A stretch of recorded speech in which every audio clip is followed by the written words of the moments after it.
Hello, good morning and assalamu alaikum everyone. Thank you very much for joining this session. I am Dr. Muhammad Faisal Nadeem Khan, serving as an assistant professor in the Department of Electrical Engineering, University of Engineering and Technology, Texas. Power system planning is an intriguing research area for me. I would like to thank the IBCAS organizing committee for providing me this platform to discuss a highly interesting topic of power flow on transmission lines. The purpose of this discussion is to understand the active and reactive power flow in transmission lines under different scenarios. We will first look at the general concept of power flow. Then I will present a detailed discussion on the two types of power flows, which are real and reactive. This will be followed by in-depth explanation of simultaneous flow of real and reactive powers on transmission network. And lastly, a brief summary of this topic will be discussed. Now, let us look at what is power flow. Megawatt flow on transmission facility is the result of resistive component, and real power is measured in watts and is in phase with the load. Whereas war flow on transmission facility is the result of reactive component, and war supply magnetizing current for inductive loads and charging current for capacitive load. Now, what is flow of real power? As you know that real power flow is obtained by using the following relation, which is PR is equal to Vs multiplied by Vr divided by X into sine delta, where Vs is the sending end voltage of transmission line, Vr is the receiving end voltage of transmission line, X is the impedance of transmission line between the buses, and this angle delta is the angle between the bus voltages Vs and Vr. Generally, in power flow studies, a confusion occurs between the angle theta and delta. Let me clear that angle theta is the symbol for the angle difference between the current and voltages, and it is used in determining power factor, indicating the portion of total current and voltage that is producing real power. Whereas angle delta is the symbol for phase difference between the sending and receiving end voltage. And this delta is basically used for calculating the megawatt flow on transmission line, and the negative megawatts indicate the flow into the bus, and the positive megawatts indicate the flow out of the bus. This can be shown in this can be seen in this figure as well. Now, as this megawatt power is flowing out of the bus, it is basically mentioned, it will be mentioned with the positive sign, and as this megawatt power is entering the bus, so it will be indicated or written with the negative sign.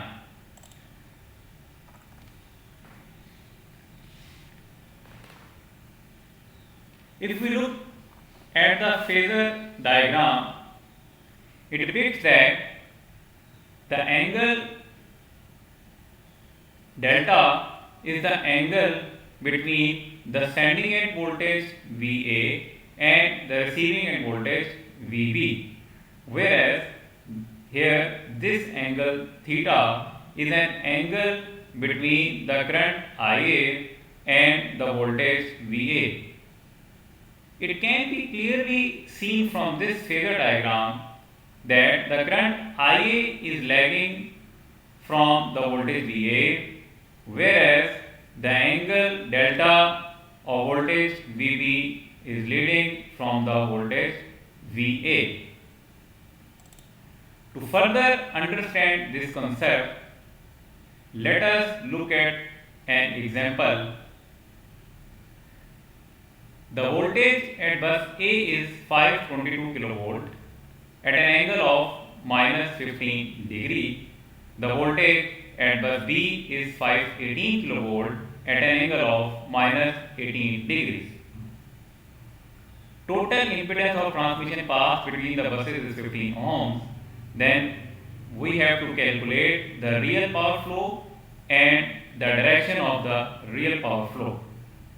As we have discussed in the previous discussion that the real power flow mainly depends upon the angle delta, that concept will be again discussed here and proved in this example. Now using the real power flow equation, PR is equal to VA VB divided by reactance X multiplied by sin delta, and putting the values of VA VB and X and the difference between the delta, we will obtain the result 283 megawatt with the positive sign. The positive sign indicates that the power will flow from bus A to bus B. How do we know that the power will flow from bus A to bus B? The power will flow from bus A to bus B because as the sign is positive here, it is clearly indicating that, and further the value of the phasor angle for the bus voltage A is less negative as compared to the angle at the bus B. So again, as its value is less negative than the value of the voltage at bus B, therefore we will say that the direction of the flow of the power will be from bus A to bus B. We will further explain this concept with the help of another example, in which case the voltages magnitudes will be different at both buses. However, again the angle will play their role.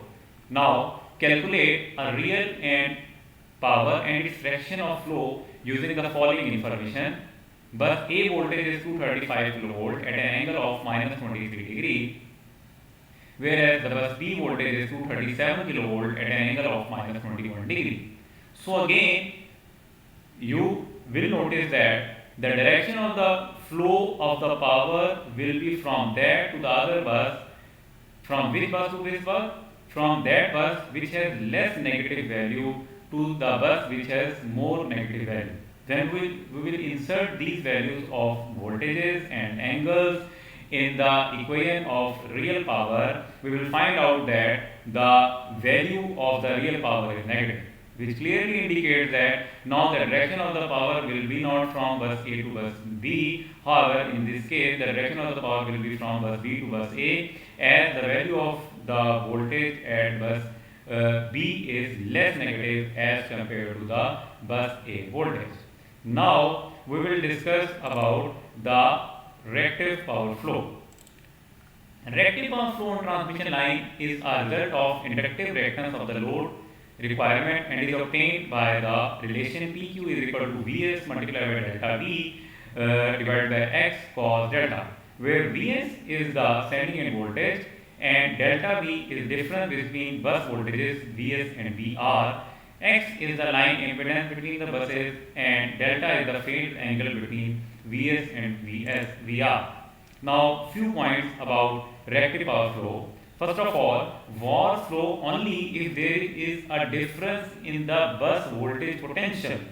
So it is very important to note here that the VAR flow only, that is the reactive power flow, will only flow on the transmission line if there will be a difference in the voltage magnitudes on the two buses.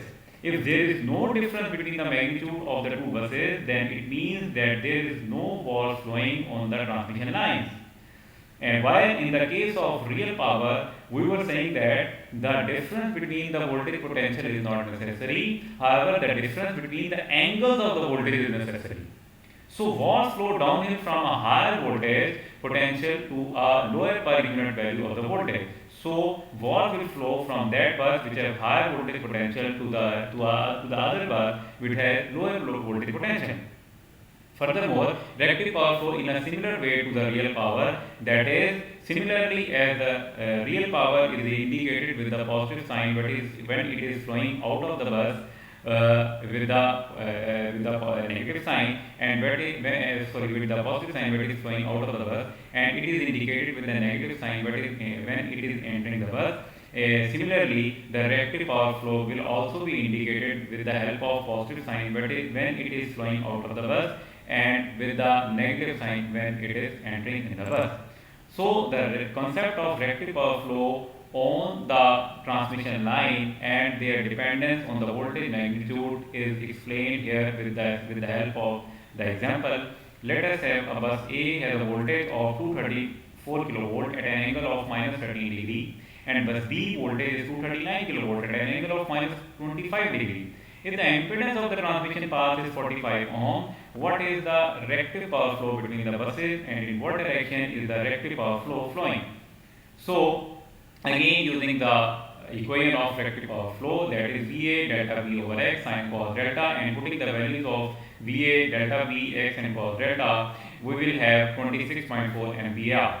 Now you will easily notice that the direction of the power flow will be from the bus which have higher potential to the bus which has lower potential, and it does not depend on the angle. However, the angle could be more negative, least negative, less negative, or more negative, more lagging or less lagging, but it only depends upon the voltage of the bus, and the bus which have more voltage potential, the power reactive power will flow from that bus to the bus which has less voltage potential.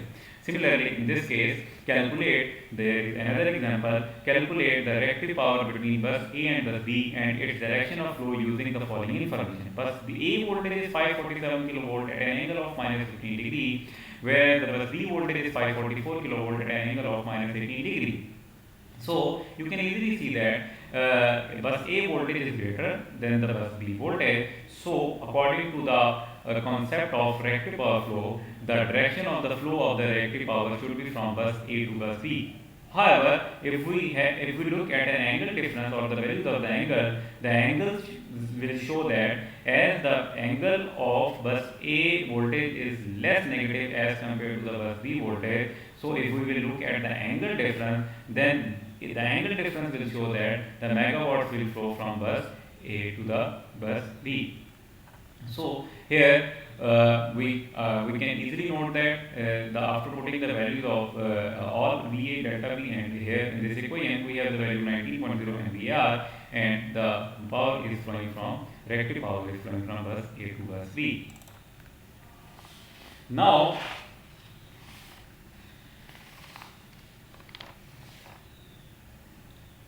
based on our previous discussion regarding real and reactive power flow, we will now discuss or talk about 7 hypothetical yet individual scenarios for understanding our previous discussion or what we have discussed about real and reactive power flow. First of all, scenario number 1. In scenario number 1, let us consider that the voltages are in phase, that is the bus voltage A and the bus voltage B have the same phases, but the magnitude of bus A voltage is greater than the bus B voltage. Then what will happen? As the phases of both the bus voltages are same, that is the bus A voltage phase and the bus B voltage phase are the same. So as there is no phase difference, and I have told to you that if there is no phase difference, then there will be no megawatt flow. However, as the bus A voltage is greater, the magnitude of bus A voltage is greater than bus B voltage, therefore the direction of the flow megawatt flow from bus A to bus B. This was the scenario number 1. Scenario 2. In scenario number 2, the voltages are in phase. Again, the voltages are in phase. It means that there is no phase difference between the voltages of the two buses. However, the bus A voltage, the magnitude of bus A voltage is lesser than the bus B voltage. Now, there will be no megawatt flow on the line, but the megawatt will flow and the megawatt will flow from bus B to bus A. In scenario 3, the voltages are not in phase, and what is this case? That the voltages are not in phase, and furthermore, bus B voltages are lagging the bus A voltages, and the potential of bus A voltage is also greater than bus B voltage. So, as bus A voltage is less lagging than bus B voltage, therefore the direction of the megawatt flow will be from bus A to bus B, and moreover, the bus A voltage potential is also greater than the bus B voltage. The megawatt will also flow from bus A to bus B. Now, scenario number 4, the voltages are not in phase, and moreover, the bus A voltage is also greater than bus B voltage. The voltages are not in phase, but here in this case, the bus B voltage is less lagging than bus A voltage. Now, it means that the megawatts will be flow from bus B to bus A. However, the megawatt will flow from bus A to bus B, as the voltage potential of bus A voltage is greater than the bus B voltage. Scenario 5, the voltages are not in phase, that is, the bus B voltage is lagging or more lagging than bus A voltage. Moreover, the bus A voltage is lesser than bus B voltage. Now, the megawatts will flow from bus A to bus B, but the megawatt will flow from bus B to bus A. This is scenario number 6. The voltages are not in phase, that is, the bus B voltages are less lagging than bus A, which means that the megawatt will flow from bus B to bus A. Moreover, the potential of bus B A voltage is lesser than the bus B voltage, though megawatt will also flow from bus B to bus A. And this is the final scenario number 7, that is, in this case, the voltages are not in phase, bus A voltage is equal to bus B voltage, and the voltages are not in phase. So, and it could be the voltages are not in phase, that is, sometime it becomes greater than EA, sometimes it becomes greater than sometimes it becomes lesser than EB. So it means that there will be no megawatt flow, and similarly, the megawatt bus A voltage lag the bus B voltage, megawatt flow into the bus B voltage lag versus megawatt flow out of the bus. This will be the case of the megawatt. However, in the case of wall, because the bus A voltage potential is equal to bus B voltage, so wall flow from bus B and from bus A to the line, it means resultantly there will be no wall flow out of the line. So because the voltage difference is zero at the bus, and when there is no voltage difference or there is no difference in the voltage magnitude between the two buses, so that there will be no megawatt flow on the line. Now, what is the summary of this whole talk? In order to transfer the real power across a transmission line, there must be an angle between the voltages at each end of the line. Secondly, greater phase angle difference means more real power transfer. However, one thing that should be kept in this mind, the angle difference could be increased up to the 90 degree, and it could not be increased more than 90 degree. In order to transfer reactive power across a transmission line, there must be a difference between the voltage magnitudes at each end of the line. Greater voltage magnitude difference, more reactive power transfer. Thank you very much. If you have any question, you can ask me. I am available for answering your all questions. Thank you very much.